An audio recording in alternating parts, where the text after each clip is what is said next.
여러분, 나눈 핸드아웃 48페이지 보도록 하십시다. 48페이지. 48, 맨 마지막 신앙 고백 나와 있죠? 자, 6장, 지금 6항까지 쭉 번역이 되어 있는데, 그 내용 하나하나를 잘 보시면 우리가 지난 시간에 공부한 내용들의 상당 부분이 신앙 고백 언어로 잘 묘사가 되어 있음을 알 수가 있습니다. 자, 그러면 6장 1항부터 함께 읽도록 하죠. 다 찾았어요? 네, 같이 읽습니다. 우리의 시조들은 사단의 간교함과 시험에 의하여 유혹을 받아 금지된 과실을 먹는 죄를 범하였다. 하나님께서는 자신의 지혜롭고 거룩한 경륜에 따라서 이 죄를 그들이 범하도록 기꺼이 허용하셨으며 이것을 통해 자신의 영광을 나타내고자 하시는 목적하셨다. 말이 이상하죠, 그죠? 자신을 나타내시고자 목적하셨다. 하시는이 지워야겠네. 하시는이 나타내시고자 목적하셨다. 이렇게 되겠어요. 그럼 1항에 나온 내용은 만일 1항을 놓고 설명하라. 그럼 할 수 있겠죠? 잘 봐요. 그러니까 신앙 고백 한 항목이 무엇을 신학적 주제로 삼고 어떻게 표현해서 설명했는가를 잘 보시라고요. 자, 6장 2항 같이 읽어요. 이 죄를 범함으로써 그들은 그들이 가졌던 원래의 의와 하나님의 교통에서 끊어지게 되었으며 그 결과로서 죄로 인하여 죽은 자가 되었다. 영혼과 몸의 모든 기능과 부분들이 전체적으로 더럽혀지고 말았다. 만일 6장 2항에서 설명하는 죄로 인한 죽음이란 무엇입니까? 라고 물어본다면 설명할 수 있겠죠? 죄로 인한 죽음의 의미가 무엇인가? 이거를 여러분들이 영적인 의미의 죽음과 육체적인 의미의 죽음을 개념적으로 이렇게 구분해 가면서 설명을 하시면 돼요. 3항 같이 읽어요. 그들은 온 인류의 근원이었기 때문에 그들이 범한 죄의 죄책은 그들의 모든 후손들에게 전가되었으며 죄로 인한 죽음과 부패한 성품은 통상적인 출생에 하여 그들에게로부터 전하여진다. 아주 심각한 얘기가 있죠. 아담과 하와의 범한 죄책이 왜 후손들에게 전가되는가.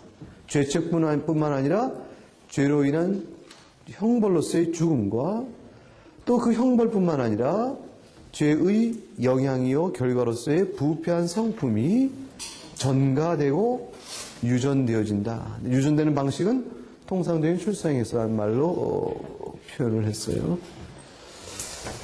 굉장히 중요한 주제를 3항에 담고 있어요. 그 다음 4항 같이 읽어요.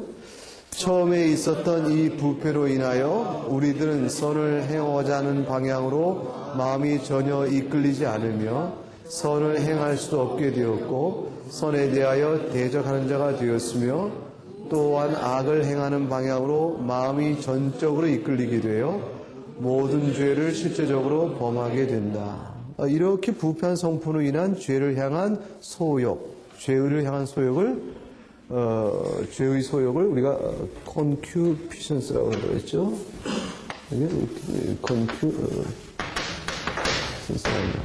죄에 대한 소욕이다. 여러분 유인물 여기 나와 있어요.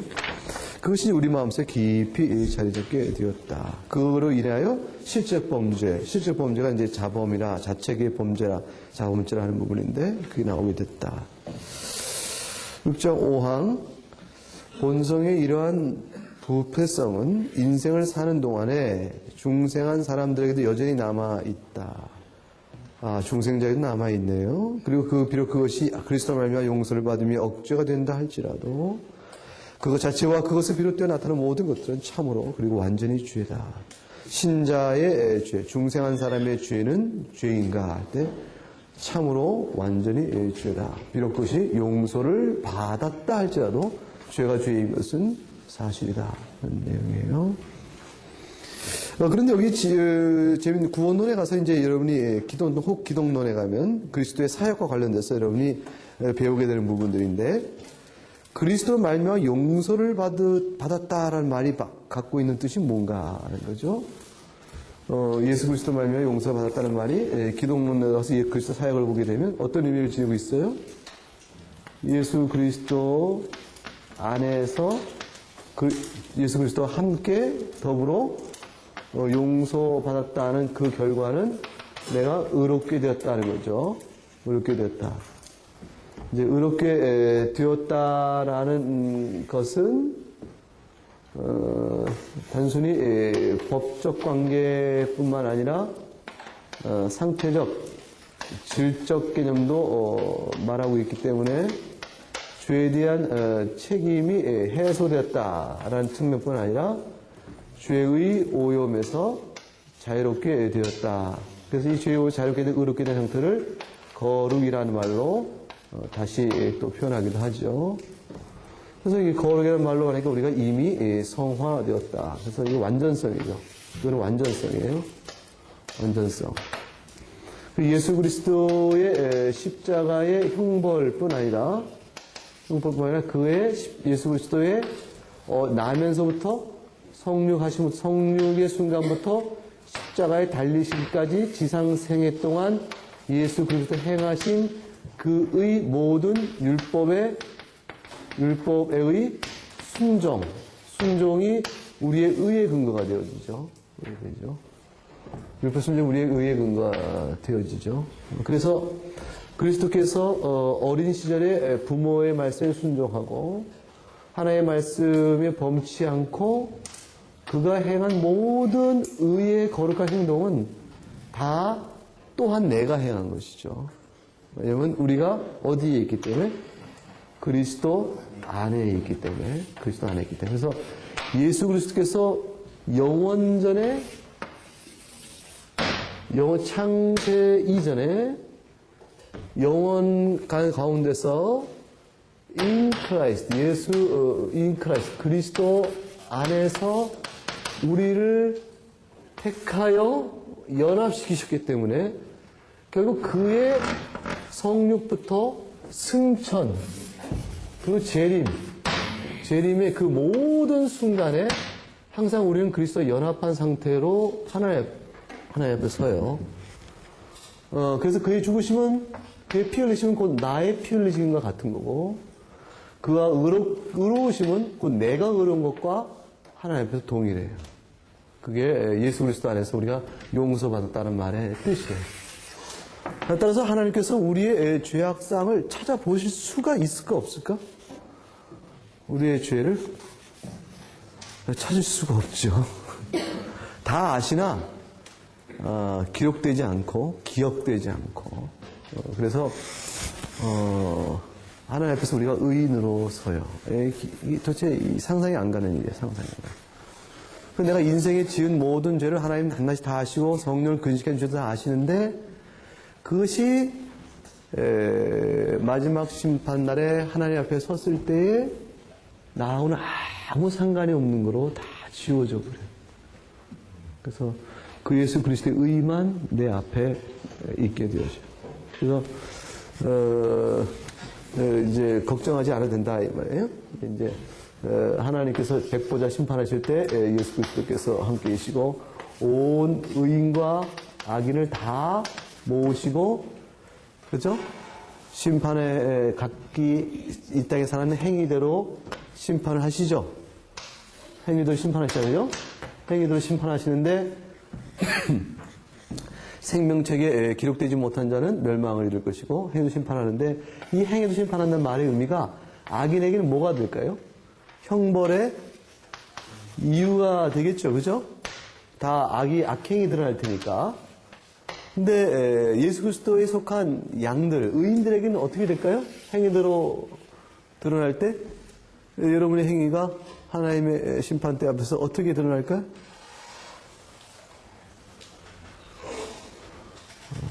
뭐 내놓을 만한 거 있어요?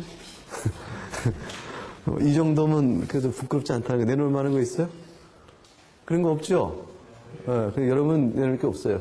그래서 우리는 내놓진 않아요. 누가 대신 내려주냐면 예수 그리스도께서는요.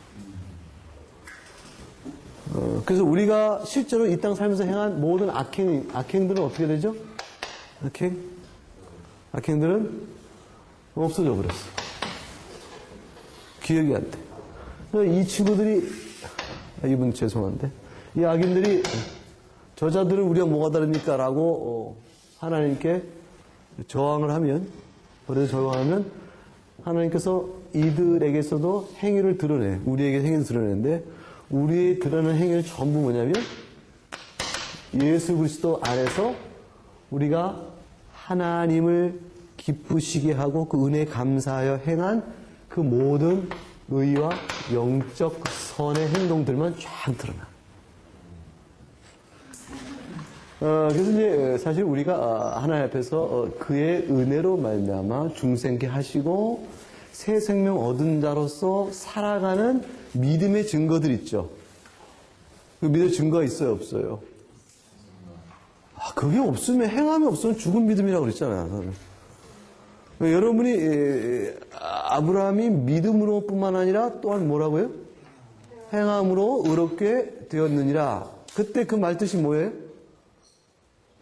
창세기 15장이 이미 아브라함이 믿으니 의롭다 하신 그 하나님께서 로마서 4장에서 그러므로 의롭다함이 뭐예요? 율법의 의가 아니요 행위에 따른 것이 아니요 믿음에 따른 것이라고 천명한 그 믿음이 창세기 22장에서 이삭을 제물을 드리는 하나님의 말씀에 대한 순종을 통해서 자신이 믿음 받은 약속을 실제로 믿고 있음에 대한 증거가 나타나는 거죠.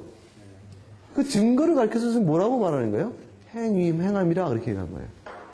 그 야고보 사도께서 믿음으로 뿐만 아니라 행함으로 얻게 된 것이라 하는 것은 그 믿음이 행함이라는 공로라는 뜻이 아니고 이미 의롭게 되어진 그 믿음의 증거가 나타남으로 그러므로 실제로 그가 믿음 반 믿음이 참 믿음이요 구원에 이르는 믿음인 것이 확인되었다라는 뜻이죠. 그러니까 여러분이 구원받은 사람이면 그럼 여러분도 그 말씀에 비추어 여러분이 그리스도를 믿는 그 믿음이 참된 의롭게 취향을 받을 만한 구원받을 만한 믿음이라는 것을 증거해주는 여러분의 삶의 내용과 열매와 결과가 있겠어요, 없겠어요? 있어요, 없어요? 있어요? 얘기해봐. 뭐 어떤 게 있어요? 그것들만 나와, 그것들만. 그게 나오면서 뭐하고 비교가 돼요? 악인들의 악행과 비교가 돼요. 나오는 것들은 전부 다 뭐냐면 하나님께서 빌립보서 2장 13절에 어떻게 우리 마음에 소원을 두고 자신이 원하는 대로 행하게 하시는 성화의 열매입니다. 하나님이 하신 일이니까 딱 꺼내신 거예요. 내 백성이야. 조용해라. 딱 꺼내는 거예요. 하나님 하신 게 다 아시죠. 내가 너희 안에서 행한 그 일을 다 결국에 꺼내세요. 그것만 다 끊어요. 그래서 내가 언제 그랬나이까? 라가 나오는 우리는. 언제 그랬나이까? 주께서 다 행하신 일이기 때문에. 그리스도에서 베푸신 용서야. 그게 전적인 은혜의 용서. 이 용서를 베푸시기는 하나님의 창세전에 역사를 시작하기 전에 모든 경륜 속에서 예정하셨고 그 예정을 실현하시기 위하여 그리스도를 보내시고 그래서 보내시고 이끌어가는 모든 일의 과정 속에서 죄가 무엇이고 구원의 은혜가 무엇을 보기 위하여 인격성을 훼손하지 않고 제1원이요 제2원인의 과정을 통하여 그 일을 간섭해 지금까지 오고 계시고 그리고 실제로 마지막 심판 때도 저와 같은 모습으로 우리를 그리스도 안에서 영생을 얻게 합당한 자로 인정을 해주신다 그 말이죠. 그래서 저런 이런 것들이 이제 믿음의 행함이 있는 증거가 되어져서 이 증거를 기초로 예수 그리스도의 의 안에 우리가 속한 자임이 확인되는 거죠. 그래서 이제 그리스도의 용서라는 것은 이게 어마어마한 의미예요. 뭐가 이뻐서 그렇게 해주셨을까? 여러분 스스로 그렇게 훌륭한 사람이에요? 그래서 6장 6항 봅시다. 6장 6항 같이 읽어요. 원죄와 실죄의 죄 등 모든 죄는 하나님의 의로운 법을 위반한 것이며 그것에 대해 대적하는 것인 바 죄인에게 죄책을 발생시킨다. 이로 말미암아 죄인은 하나님의 진노와 율법의 저주를 받게 되며 그 결과 영적이며 현세적이며 그리고 영원한 모든 비참함 속에서 죽음을 당하도록 되어 있다. 그래서 죽음의 의미가 여러 가지 영적이며 현세적이며 영원한 그리고 비참함과 죽음 이렇게 돼 있어요. 자, 이런 내용의 뒷부분 우리가 이제 지난번 설명했던 거 이어서 마저 설명을 하고 시간을 마치도록 할 텐데 46페이지 내 기억으로는 아까지 한 것 같아. 이제 오늘 죄의 결과 자부터 하면 돼. 자, 죄의 결과를 보십시다. 죄의 결과는 개념적으로 이렇게 다음과 같이 구별이 되어져요. 레아투스라는 거예요. 레아투스는 이제 전가된 죄로 말미암는 아담의 죄가 우리에게 전가됨으로 말미암아 발생되어지는 죄에 대한 책임을 의미하는데 책임을 의미하는데 레아투스의 쿨페하고 레아투스 포이니 이 두 개를 스콜라 로마 캐톨릭의 학자들이 나눴어요. 이걸 구별한 이유는 구별 자체가 문제된 건 아닌데 이 구별하여 예수 그리스도의 의의 용서와 연결질 때에 종교개혁자들이 받기 어려운 주장을 하기 때문에 이 구별에 대해서 상당히 반발을 하기도 했어요. 레아투스 콜피라는 것은 이 뜻이 뭐냐면 누구한테 죄에 대한 책임이 있는가라는 거예요. 그래서 죄의 책임의 소재를 묻는 거야. 죄의 책임이라고 볼 수 있어요. 그래서 법적 책임이에요. 법적 책임이야. 법적인 책임을 가리키는 것인데 레아투스 표현하면 형벌의 책임이에요. 형벌의 책임. 이건 프로이시먼트가 하는 거지. 그러니까 형벌의 책임이니까 그러면 이렇게 법적인 죄의 책임의 문제와 형벌의 책임 문제가 이게 두 가지가 있는데 천주교에서는 죄에 대한 책임의 문제는 예수 그리스도 안에서 완전히 해소됐다고 생각을 해요. 법적인 책임 문제는 예수 그리스도 안에서 완전히 해소가 됐는데 근데 문제는 형벌의 책임이 있잖아요. 이 형벌의 책임은 예수 그리스도에서 완전히 해소된 게 아니라고 생각을 해요. 그럼 형벌의 책임의 일부는 본인이 직접 감당해야 한다고 생각하는 거예요. 그래서 형벌의 책임의 일부를 본인이 감당해야 할 부분이 연옥에서 해결받는 거예요. 그래서 그러면 그 차이가 뭐냐? 그러면 신자가 예수 그리스도를 믿잖아요? 믿으면 믿은 사람은 영벌에 처해야 될까? 안 처해야 될까? 천주교에서도 로마 교회에서도 예수 그리스도 믿는 사람이 영벌에 들어간다고 생각해? 안 들어간다고 생각해요? 안 들어간다고 생각하죠? 그런 의미에서 예수 그리스도의 말미암아 영원한 형벌은 해소가 됐어. 형벌의 책임 부분에서 뭐가 해소됐어요? 영원한 형벌은 해소된 거예요. 그러니까 영벌에 처할 수 있는 그런 형벌은 해소가 된 거예요. 그런데 뭐는 해소가 안 됐냐면 형벌의 책임 중에서 영원한 형벌에 처할 만한 것이 아닌 죄들에 대한 책임은 그 형벌은 해소가 안 된 거예요. 그게 뭐냐면 신자가 그리스도 안에 있다고 하면서 범하는 죄들이에요. 그래서 영벌에 처할 대죄가 있고 이 땅에서 본인이 감당해야 될 소죄가 있는 거예요. 그래서 큰 죄와 작은 죄의 개념을 나눠요.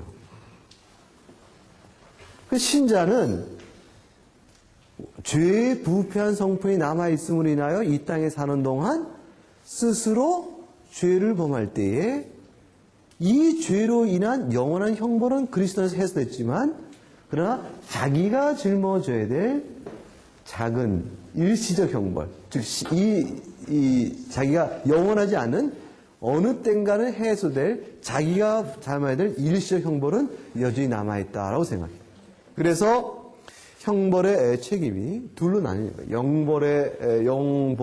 영원한 형벌의 책임은 그리스도 안에서 완전히 해소됐으나 일시적인 형벌의 책임은 본인에게 남아있다. 그럼 일시적인 형벌의 책임을 어떻게 하면 면할 수가 있을까요? 그게 뭐냐면 고해성사를 해야 하는 거야. 고해성사를 통해서 자기가 범한 죄에 대한 형벌을 신부로부터 이렇게 하라라는 지시를 받아 그 형벌의 값으로 일정 근신하고 뭐 기도하고 또는 고행을 하고 또는 선행을 베풀고 이런 등등의 일들을 함으로 해소를 하는 것이요.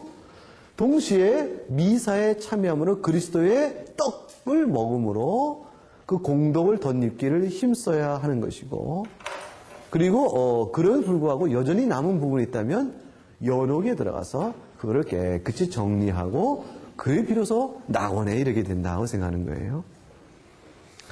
그래서 신자가 변변치 않게 살게 되면 연옥의 기간이 길어지는 거고, 연옥의 기간이 길어지는데 죄를 정화하는 기간이기 때문에 때 뺏기는 게, 묵은 때일수록 뺏기는 게 어렵죠? 아프죠? 묵은 때 뺏기려면 이태리 타월 한 장 갖고 잘 안 되잖아? 그러니까 이제 그 묵은 때를 뺏기듯이 그 연옥에서 그 때를 뺏게 되므로 사실 고통이 수반이 되어져요. 그래서 임종 있기 전에 종부성사를 받으면서 상당히 두려워하죠. 상당히 두려워하죠.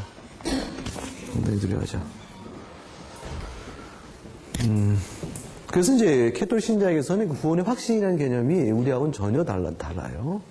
그들의 구원의 확신은 기쁨과 평안으로 오진 않아요. 왜냐면 아직 해결해도 자기 분량이 남아있는 거예요. 그래서 그것이 두려우니까 그게 압박이 되어서 이 땅에 사는 동안 가급적 친절하고 덕을 쌓기 위하여 행동적 그 노력들을 많이 하는 거예요. 그게 이제 공로주의적 자책의 문제와 형벌의 문제가 연결되어지니까 예수 그리스도의 완전한 죄사함의 은혜를 잘못 해석하는 영적 정서의 굴절이 그 안에 생기는 거죠. 그것이 조금 지나치게 되어지면 어떻게 되는 거예요? 완전히 공로주의적 구원 사상으로 이렇게 넘어가 버리게 되어지는 거죠. 그러니까 그 부분이 공로주의 넘어가지 않고 예수 그리스도의 은혜로 구원받는다는 사실을 아무리 강조해도 신앙 실제 속에서는 그런 부담이 늘 남아있는 거예요. 그러니까 이제 김대건 신부의 유골이라도 빌려다가 공덕을 빌어서 그 공덕을 내가 좀 입어야 되고, 베드로의 옷자락에다 하나 빌릴 수 있으면 빌려다가 그 기도함으로 공덕을 입어야 되고, 이렇게 해서 공덕을 자꾸 이렇게 자산, 내 공덕 자산에 그 계속 풍량을 채워나가야 되는 거죠. 그래서 내가 교회에 어떤 큰 일을 함으로 인해서 연옥에서의 만년의 세월을 단축을 받았다라고 이제 계산이 나오면, 그럼 내 죄값이, 내가 지은 형벌의 죄값이 10만 년이면 10분의 1은 해소된 거네. 그러니까 그런 식으로 10개만 더 하면 어떻게 해? 난 연옥에서 이내곧 낙원으로 가게 된 거죠. 그렇게 그 계산이 나와요, 또. 예, 우리들처럼 돈 없고, 백 없고, 또 남달리 선하지 않은, 이렇게 우리들은 오직 매달릴 것이 어디밖에 없어요? 예수 그리스도 밖에 없죠. 아무튼 그래요. 그래서 캐톨릭 신자와 우리는 종말의 이해와 복음적 이해로 인한 그 구원의 개념이 사실 많이 달라요. 많이 달라요. 근데 우리는 어떻죠? 죄에 대한 법적 책임과 동시에 그거에 따른 형벌의 책임이 개념적으로는 구별될 수 있지만 실체적으로는 떨어질 수 있다 없다? 없다라는 거예요. 그래서 예수 그리스도 안에서 법적인 책임이 해소됐다는 것은 곧 뭐죠? 그의 십자가의 고난과 그의 율법의 의의 순종으로 말미암아 어떻다는 거예요? 우리의 모든 형벌도 같이 면케 되어졌고, 거기에 더하여 그리스도 율법의 의의 순종으로 우리가 플러스가 생긴 거예요. 왜? 우리 통장에는 가득 차 있는 거예요. 충만하게 차 있네. 뭐가 차 있어요? 예수 그리스도의 의가 차 있는 거야. 이때면 가서 내놔봐라. 근데 덜덜덜 떠는 거지. 내놓을 게 뭐밖에 없어. 죄밖에 생각이 나는 게 없으니까 어쩌면 좋으냐 싶을지 모르지만 우리의 모든 그 차변의 빚은 그래서 십자가 피로 적셔서 제로가 되어버렸고 제로가 돼서 그럼 아무것도 없는가 했더니 이쪽에 자산이 그냥 꽉 차 있는 거야. 충만하게. 그 충만히 차 있는 자산이 털어가 막 놀라는 거예요. 예, 무한대의 돈이 통장 안에 들어가 있는 것 같은 거예요. 예, 그게 뭐예요? 예수 그리스도의 의가 들어가 있는 거예요. 그래서 우리는 완전한 해소가 된 거예요. 근데 죄의 결과로 예수 그리스도 안에 있으면 이렇게 되는 건데 마큘라, 코럽지오, 이게 부패, 오염 이런 것 뜻인데 이 부패의 현상이 죄의 결과 우리에게 발생하죠. 그것은 폴루지오 스피리추알리스, 영적인 오염이요. 디포르미타스 나추리, 그러니까 뭐예요? 본성의 뒤틀림이라. 본성의 뒤틀림이라. 우리가 이제 원래 하나님이 창조되었던 원래 의를 상실함으로 인해서 우리는 본성이 뒤틀려진 자요, 영적으로 오염된 자라. 이렇게 죄의 결과를 입게 되어지는데 그것은 inherited sin이에요. imputed sin이 아니고 뭐라고 되어 있죠? inherited sin이라. 그래서 서로 다른 단어를 쓰고 있어요. 죄에 대한 책임은 전가되어진다. 그래서 imputation, 즉 imputed라는 말을 쓰는데 이 부패한 죄의 오염된 상태는 inherited라는 말을 써요. 그래서 유전적인 개념으로 이해해. 성품의 유전이라 이렇게 이해를 해요. 다시 말하면 오리지널 컨디션, 아담이 창조했던 원래의 창조 상태가 evil concupiscence, 악한 죄의 소욕에 의해서 그만 대체되어 버린 것이에요. 그래서 이게 죄의 결과가 우리에게 넘어오는데 넘어올 때 죄의 전가로부터 죄의 유전이 발생하는 것인가 아니면 죄의 유전으로부터 죄책의 전가가 발생하는 것인가 어느 게 먼저냐라고 물어볼 때 전자가 먼저라.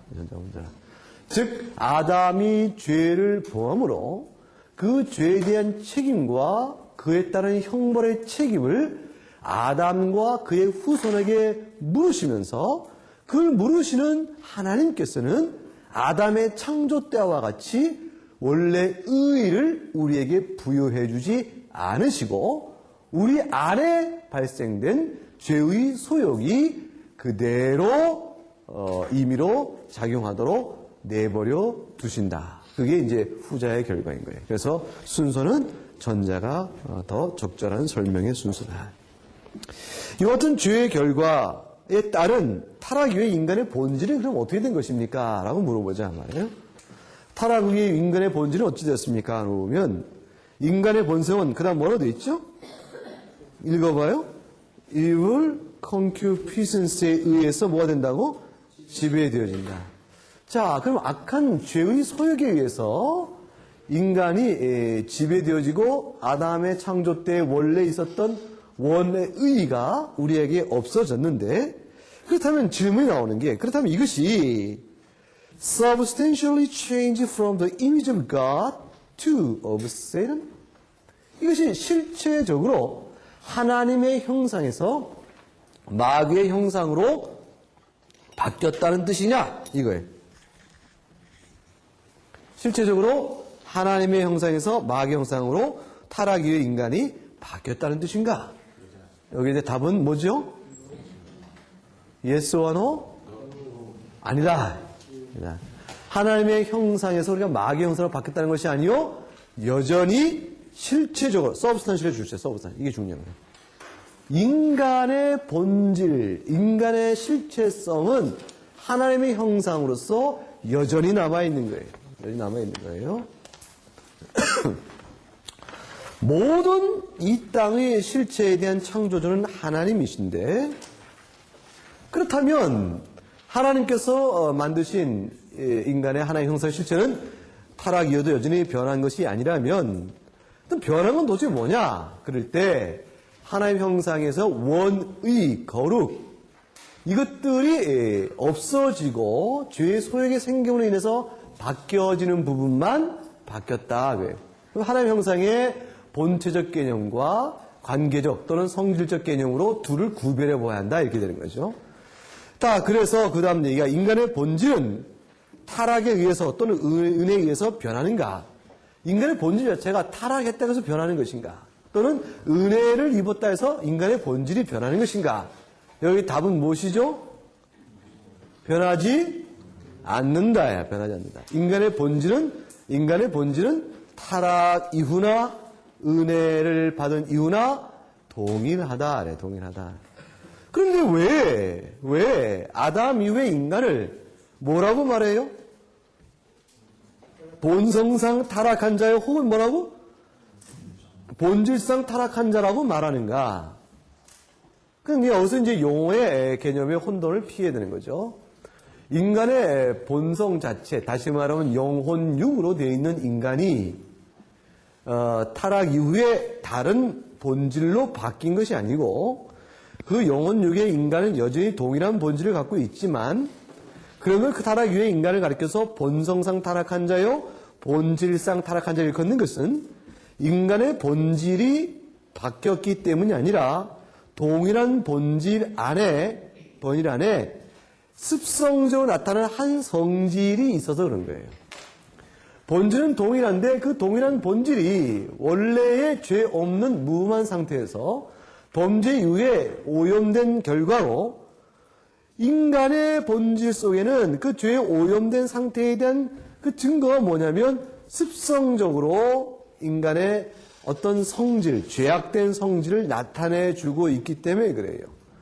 그래서 죄의 유전에 의하여 인간의 본질의 심적 기관에 나면서 태생적으로부터 죄의 소욕이 자리하고 있으며 그 죄의 소욕이 자리하고 있어서 그것이 습성적으로 우리에게서 행동 안에 반영되어 나타나기 때문에 그것을 가리켜서 우리가 본질상 진노 아래 있는 자요 본성상 타락한 자다 이렇게 말하지만 순수한 의미에서 인간의 본성 자체가 없어졌거나 변질된 것은 아니고 그 인간의 본성의 결과적, 행동적, 하나님과의 관계적 측면에서의 성질이 바뀌어진 것이라고 얘기할 수 있죠. 이런 개념적 구별을 해볼 수가 있어요. 자, 그럼 죄의 전인데 아담의 죄가 한 사람이 범한 죄가 왜 모든 그의 후손에게 미치는 것일까? 아담의 죄는 개인의 죄인가? 라는 문제가 생겨요. 아담의 죄는 퍼스널한 것인가? 오와 내추럴한 것인가? 이 문제. 자, 아담의 죄는 퍼스널하다 또는 내추럴하다? 답이 뭐죠?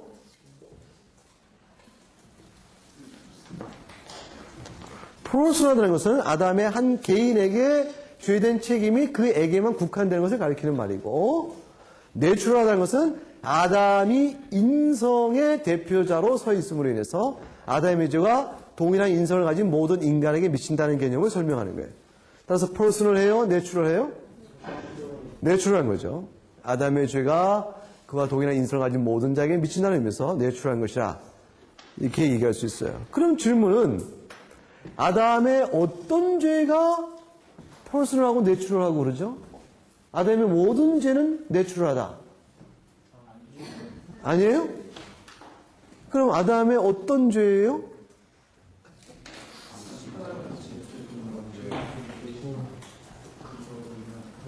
그 밑에 이제 커버넌트를 나오는 커버넌트. 즉 어떤 언약적 대표자로서 아담이 지은 죄의 경우에 내추럴한 게 되는 거예요. 그 언약적 대표자, 이때 언약이라는 개념은 무슨 언약이라고 웨스트민스터 무슨 말하죠? 행위 언약이라고 말하죠. 행위 언약이라고.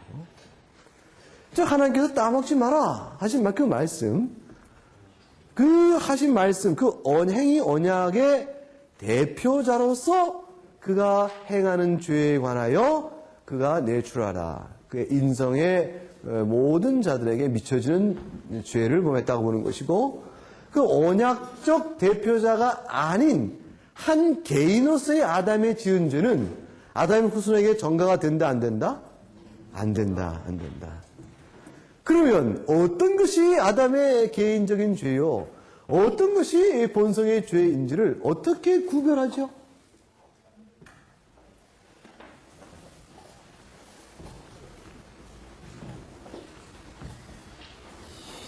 구별을 어떻게 할까? 응? 선악과를 따먹는 것이 개인죄로 돌리면 참 좋은데 어떻게 구별해요? 구별할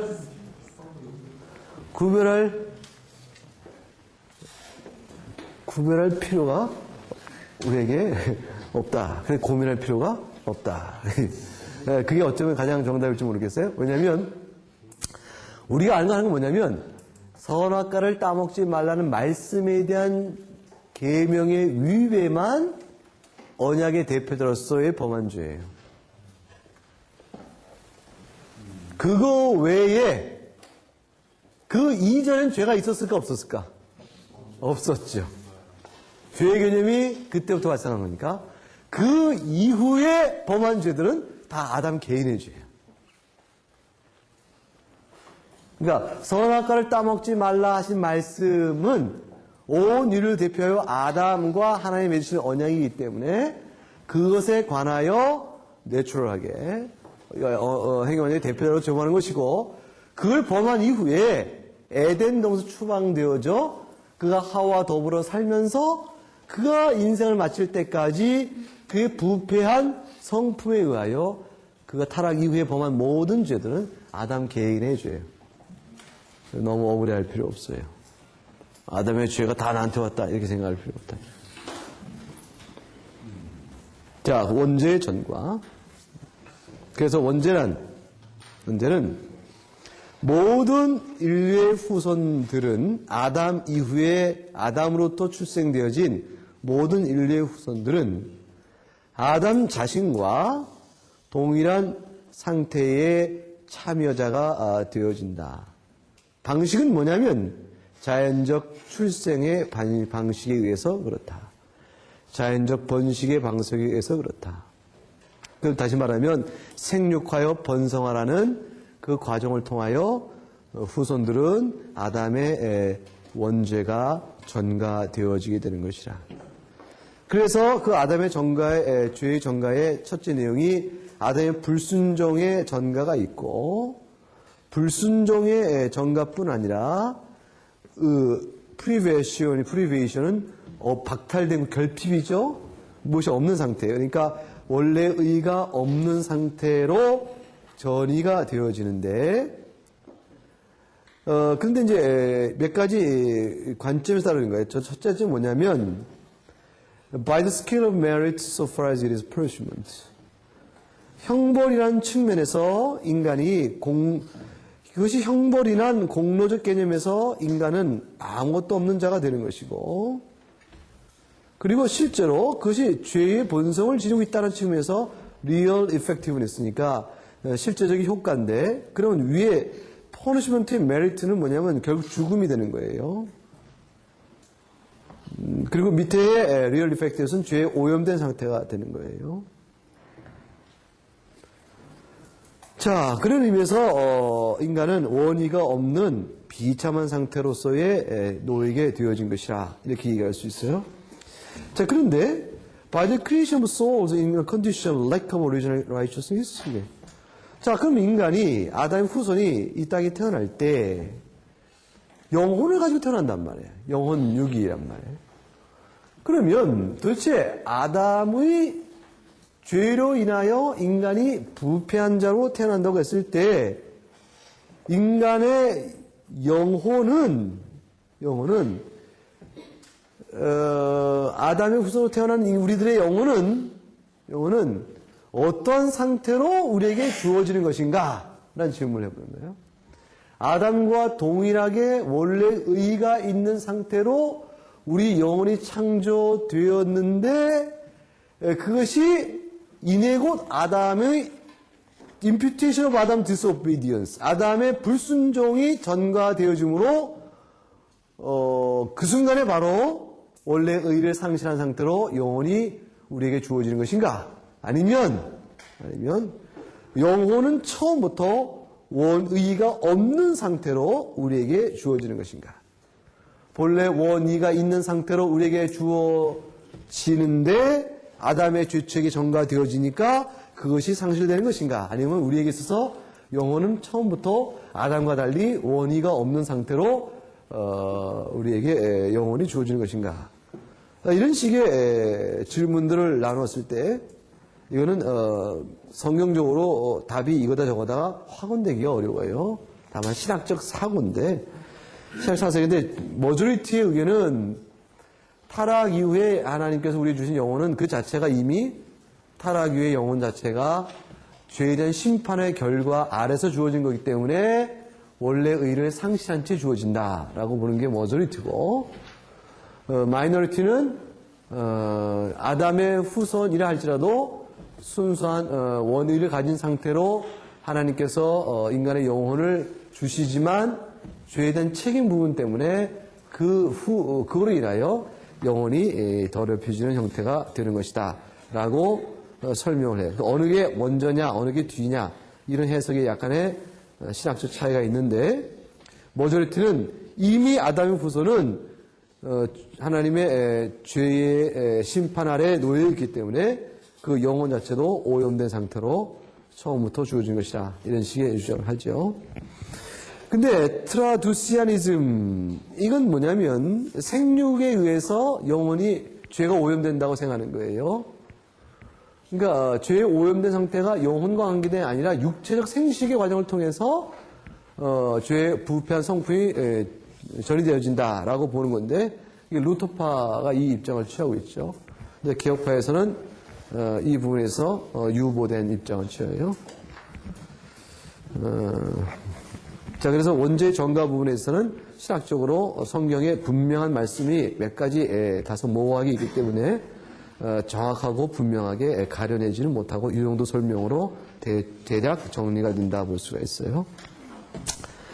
죄의 행동의 경로. 그러면 이와 같이 죄가 전이된 다음에 우리 가운데서 죄가 어떻게 발생하나. 지난 시간에 설명한 것처럼 첫째는 유혹을 받아요. 시험을 받는 거죠. 템프테이션, 시험을 받는데 이 시험이 발생하게 되는 이유는 뭐냐면 우리 안에 이미 뭐가 있기 때문에 그래요? 죄의 소욕이 자리 잡기 때문에 시험을 받는 거야. 그럼 정욕이 이렇게 우리가 죄의 소욕이 있을 때 죄의 소욕을 탁 건드리는 시험이 밀고 들어오자 이 시험을 즉각적으로 물리치지 않게 되므로 정욕이 힘을 얻게 되는 거예요. 죄의 소욕이 힘을 얻게 되는 거예요. 죄의 소욕을 툭 건드리고 시험이 들어왔을 때 물리치지 아니하고 하고 끌려가게 되니까 내 안에 불꽃 튀겼던 죄의 소욕이 강력한 힘으로 자라게 되어져요.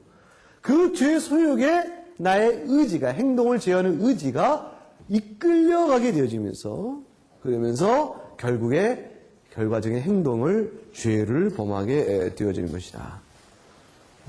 그래서 그런 식으로 설명을 해나가요. 그러므로 죄란 결과적인 행동적 측면에서뿐만 아니라 이미 죄의 정욕, 죄의 소욕이 불꽃처럼 일어나는 그 습성의 측면에서도 이미 죄인 것이요. 곧 내적인 부분의 행위에서뿐만 아니라 외적인 행위에서 모두 불의한 것이라고 얘기할 수 있다. 따라서 실제로 음행을 범하지 아니하도 여인을 보고 음욕을 품으면 이미 가늠한 것이라 하신 그 주의 말씀의 뜻이 바로 이 그런 부분을 설명하고 있는 것이라는 것이죠. 그 예수님은 시험을 받으시나 안 받으시나? 예수님은 시험 받으셨어요? 안 받으셨어요? 받으셨어요? 그러면 예수님은 어떻게 시험을 받죠?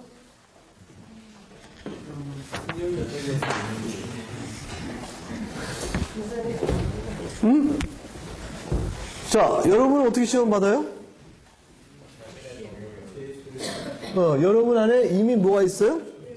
죄의 소욕이 있죠? 죄의 소욕이 있으니까 시험이 딱 오면 이게 딱 불꽃이 튀긴단 말이에요? 튀기면서 이 순간에 성령의 힘으로 탁 떠나라! 이렇게 해서 물리치면 되는데, 불꽃 튀기니까, 이게 뭐야? 그러면서 시험을 쓱 받아들이게 되면, 이 죄의 소욕이 무럭무럭 악인을 잉태하던 내 안에 자라는 거야. 이 자라게 되어지면서, 내 의지를 제어하게 되어지고, 이때는 이미 이성에서 안 돼! 라고 말해도 듣지 않는 거죠. 듣지 않는 거죠. 그리고 그만 행동으로 죄를 범하게 되는 거죠. 그러니까 죄를 범한 다음에 이 사람이 뒤에 죄를 범한 일을 깨닫고 나면 뭐라고 그래? 내가 미쳤지. 이렇게 정말 미친 거예요. 그런 식으로. 정상적인 경우는 이성의 통제에 의지가 순종해야 돼요. 하나님 말씀에 아니다 그러면 아닌 줄 알아야 돼요. 주께 말씀하신 게 아니, 이 따먹지 말라고 하셨는데 안 따먹어야 되는 거예요, 의지가. 그런데 따먹지 말라고 하셨는데 그런데 따먹고 싶다. 이렇게 되면서 이제 따먹는 거죠. 우리가 하고 싶다. 이 죄의 소리. 그러면 예수님의 경우는 시험을 받으시면 뭐 불꽃이 튀겨야 이게 뭐 이렇게 할 거 아니야. 예수님의 경우는 시험을 받아야 안 받아요?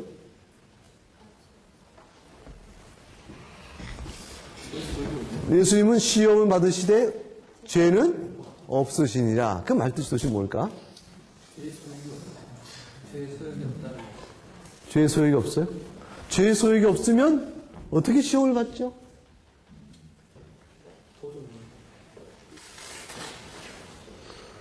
죄의 소욕이 전혀 없어. 그러니까 굉장히 내가 이제 도사야. 내가 도사야. 그래서 계룡산 도사야. 이제 그 면벽 수도를 20년을 했어. 그러고 나서 내가 무욕에서 죄의 소욕이 하나도 없어 깨끗해졌다고 쳐봐요. 그런 일이 없겠지만, 그래, 예를 들어서. 그런 상태에서 여러분이 내 앞에서 아무리 이렇게, 유혹을 해도, 내가 유혹을 받지 아니한다. 왜냐하면 내 안에 무소욕의 그 정을정에 이렇기 때문에. 이것이 불교인들이 원하는 수준 아니에요? 불교인이 원하는 수준이죠. 불가능한 수준이죠. 불가능하니까 선과 악을 어떻게? 기준을 없앤다고 그랬죠. 지난 시간에 설명 안 했나? 도를 닦아서 죄의 유혹을 이기고 악을 물리치려고 이게 선을 쌓아 나가는데 아무리 해도 악에 대해서 죄에 대해서 자기가 정한 기준에 따라 완전한 자유함과 무욕의 상태가 있을 수 없어요. 없게 되어지면 나중에 어떤 순간이 되어버려요. 그 나에게 정죄하는 악을 악으로 더 이상 보지 않게 되는 거로 기준을 바꿔버리면 그럼 내가 돼. 거기로부터 문제를 해소받게 되죠. 주관, 객관의 기준 앞에 주관이 이기지 못할 때는 결국 어떻게 돼요? 주관을 자렵게 하고요. 객관을 없애버리면 되는 거죠. 그래서 참선의 마지막 결과는 뭐냐면 악과 선이 하나다라는 결론이 나와요. 불교의 진리예요. 선과 악이 하나다예요. 마귀와 보살, 부처가 같은 거예요. 부처가 곧 마귀요, 마귀가 곧 보살. 사단이 곧 부처요, 부처가 사단이 되어버려요. 이성철 종정, 그분 돌아가실 때 그 유명한 말을 했잖아요. 오소서 사단이요, 그대가 곧 부처요. 부처와 사단의 사이는 중생이 정한 것일 뿐 당신은 차이가 없어다. 이렇게 하고 그 초청을 했잖아요. 마귀는. 왜냐하면 객관에 있어서 그걸 하나로 만나게 되니까 그 순간에 뭐가 되는 거죠? 모든 자유를 얻게 된 거예요. 왜? 정죄의 근거가 상실돼 버리잖아요. 내가 무엇을 해도 내가 이건 악이다, 선이다를 구별하는 짐으로부터 내가 자유케 되는 것이니까. 그렇게 넘어가 버려요. 과연 그렇게 될 수 있을까요? 하나님의 한 번 죽는 것은 정한이 있죠. 그 외에는 뭐가 있다? 심판이 있다. 심판은 뭐에 따라 이루어져요? 하나님의 말씀에 따라. 그러니까 그렇게 되는 게 아니에요. 그건 잘못된 세계상에서 자기가 스스로 미혹하는 거예요. 그게 완전 포스트 모더니즘의 한 예죠. 포스트 모더니즘의 자기 적용적이라고. 불교의 세계관은 그 포스트 모더니즘이에요. 자, 그런데 예수님께서 시험을 받는다는 말씀은 그게 무엇일까? 이게 죄의 소욕이 없는데 그걸 어떻게 이해해야 될까요?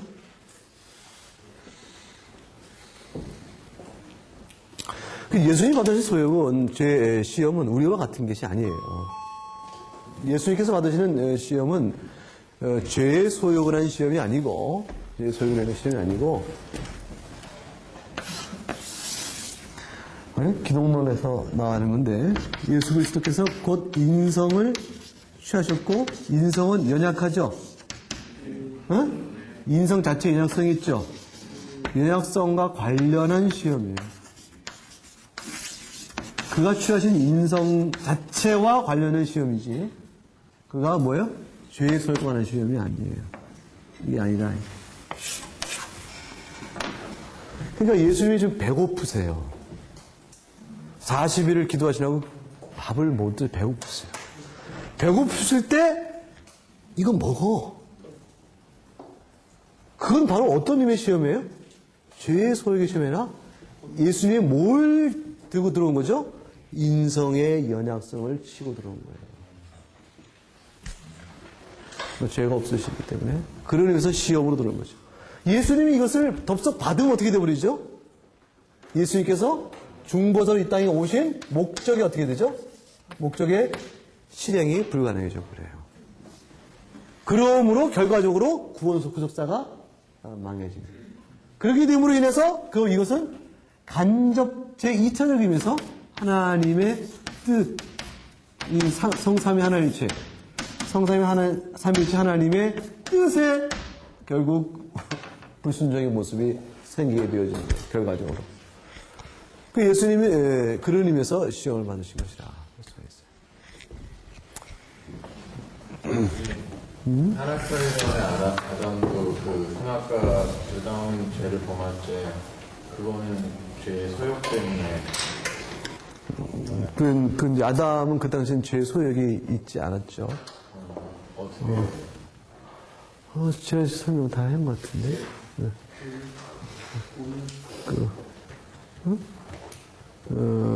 아담은 어떤 상태냐면 죄 없고 거룩한 상태지만 변할 수 있는 상태라 그랬어. 아담의 최초 상태가. 거기에서 아담이 타락하게 된 이유를 찾아야 한다라고 했어요. 그러면 그때하고 예수님의 인성의 연약성 그래서는 다르죠. 다르죠. 예전에 최초 상태하고 예수님 상태도 다르죠. 기도를 할 때 좀 더 얘기 관계되면 더 얘기하기로 하고. 그래서 이제 죄의 형벌은 다 영적인 죽음과 육체의 죽음 두 개의 결과로 죄의 형벌의 내용을 나눠보셔야 돼요. 영적인 죽음은 영적으로 죽었으나 자연적 도덕적 선의 가능성은 열려 있어요. 영적으로 죽었다 하여 자연적 도덕 선의 가능성이 닫혀 있다는 것은 아니에요. 이것을 하나님이 일반 은총이라 얘기한다고 그랬어요. 그런데 영적인 죽음은 하나님을 사랑하지 않아요. 하나님의 사랑의 동기가 없다는 의미에서 영적인 죽음의 상태가 증거되어진 거예요. 나타나죠. 그리고 어떤 일을 할 때에 하나님의 사랑의 동기는 없는 반면에 죄의 소욕이 행동적 동기로 자리한다는 측면에서 영적 죽음의 증거가 나타나죠. 그래서 이것은 죄에 관한 것이요 정죄받을 만한 형태로 나타나요. 영적 죽음은 하나님과 관계성의 단절이라 얘기할 수 있어요. 근데 죄의 형벌은 영적인 죽음뿐만 아니라 의의 결핍이요 하나님과 관계의 단절이라는 이런 측면에서뿐만 아니라 육체의 죽음으로서의 형벌이 있어요. 육체의 죽음의 형벌은 두 가지 개념이 있는데 하나는 영원한 죽음의 의미가 있어요. 영원한 죽음으로서의 육체의 죽음은 두 가지. 하나는 포이나 댐니니까 이거 뭐냐면 저주받은 형벌인데 손실의 형벌이야. 손실. 댐니. 이 손실 형벌이니까 분리야. 하나님과 분리됨으로 하나님의 영적인 은택이 더 이상 있지 않음으로 인하여 육체가 받는 곤고와 슬픔. 그게 첫 번째 형벌이고, 하나님의 영적 은택이 전적으로 배제됨으로 인하여 육체가 당하는 곤고와 슬픔과 고통, 그것이 첫 번째 형벌이고, 두 번째는 거기에 더하여 육체가 감각을 지닌 실체의 임으로 인하여 육체의 감각적 감각을 통한 형벌이 있어요. 육체의 감각을 통한 형벌로서의 의식과 육체의 영원한 고통이 있어요. 그래서 지옥을 설명하는 예수의 말씀 속에 그게 어떻게 해요? 거기는 어둡고 그 다음에 영원히 꺼지 않는 불이 있다 그러시죠, 그죠? 그러면 어두운데 영원히 꺼지는 불이 있다니까 이게 어떻게 묘사가 이게 한 장면에 모으기 어렵죠? 그 말은 뭐예요? 영원한 불이란 것은 결국 여기 말은 뭐죠? 포에나 센수스라. 감각을 통한 육적 감각을 통한 고통이 있음을 말씀하신 것이요. 어둠이라는 것은 뭐죠? 빛 대신 하나님의 존재가 은사가 더 이상 없는 것임을 의미하는 거예요. 그래서 그것은 뭐죠? 하나님의 영적인 은택의 전적이 없는 것입니다. 그래서 지옥의 묘사가 어둡고 불과 같다라는 말의 의미는 결국 두 가지 형벌의 형태를 제시해주고 있는 것이라고 볼 수가 있어요. 그 불이 우리가 지금 이 땅에서 겪는 불과 같은 불일까? 그랬더니 거기서는 얘기할 수 없어요. 그 불은 분명히 불로 감각의 고통을 얘기했지만 우리가 지금 여기서 말하고 있는 그 물질적 불과 같은 불일 것이다. 이렇게는 얘기하기 어렵죠. 그러나 불이란 말로 설명될 수밖에 없는 분명히 감각의 고통이 있다라는 거예요. 그게 죄에 대한 하나님 주시는 영벌의 육체 죽음과 관련된 내용이요.